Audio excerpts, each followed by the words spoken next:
Hi and welcome to my most recent training update. You will notice that I'm not on the bike or indeed in Lycra today, and the reason for that and why I might look a little bit uncomfortable is because today I've damaged my neck. Not doing anything adventurous, but simply leaning back in my chair, which means that I'm unable to look left or down and can only look right and upwards. So today the training is on hold. But while it's on hold, I thought what I could do is I could just give you a bit of an update on the training so far.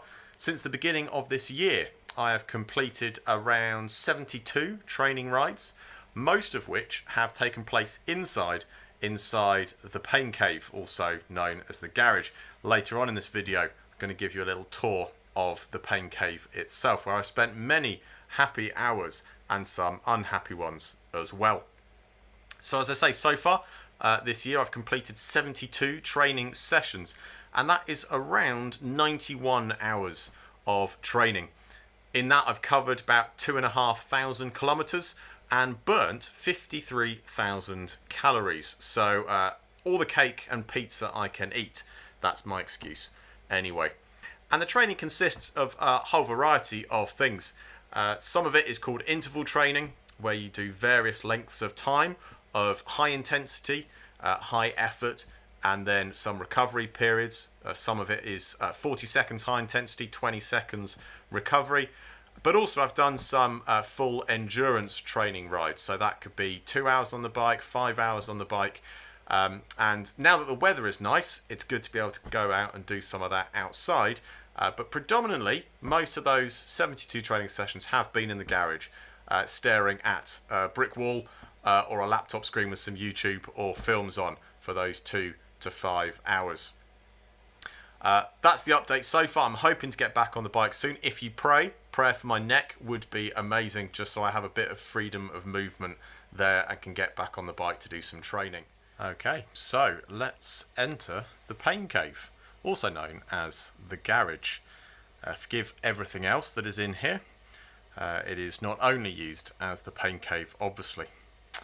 So what we have here is a very professional setup. We have the bike with fluids and towel. At the rear of the bike we have the turbo trainer itself, and everything else is set up on the highly professional ironing board.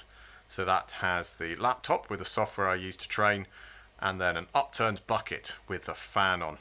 On the left you can see a whole heap of cables that control all sorts of stuff. The fan, the computer, and the turbo trainer itself. The reason why I am doing all this training, why I'm doing this challenge, is to change lives, to end slavery, to see an end to modern slavery across the world. Hope for Justice has been involved directly in the rescue of over 800 victims of slavery, but there are still over 50 million people, men, women and children, in slavery and exploitation today, awaiting rescue. One of those people is Tatiana, and here is a video of her story.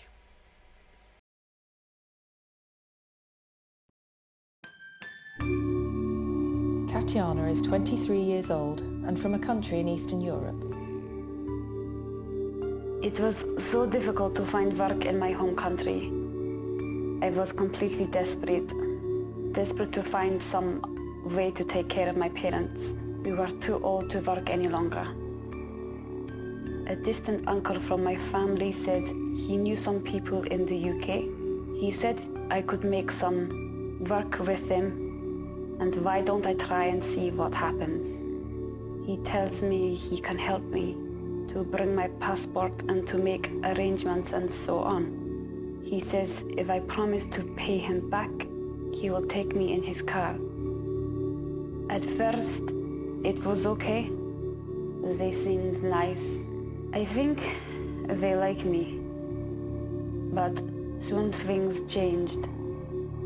Irina, she says to me, you must make money. You must make money. And she's becoming angry. She says I must pay them for food, for my room, for all my traveling to the UK. She says the only way is to sell myself, to sell sex.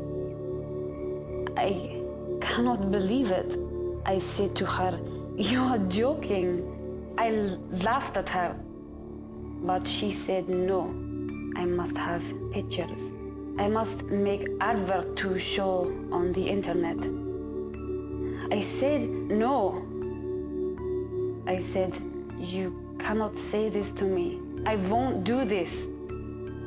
And so they beat me. They just beat me so much. Then the next day, they took me to a hotel and the men start to come. And so it begins. And I cannot escape it. I cannot make it stop. Night after night, Slobodan takes her to different houses around the local area. Each customer is allowed an hour of her time. Some of the things I have seen, I don't know how I can even say them. No one should know them.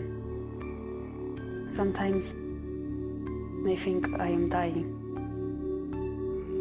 Tatiana has been suffering an exploitation for nearly 2 years now and has no idea when her debt will finally be paid off. The story of Tatiana represents the lives of so many people across the world. If you would like to join with Hope for Justice as they change lives and end slavery, please head to my Just Giving page and consider giving generously to support the work that Hope for Justice does. Thank you.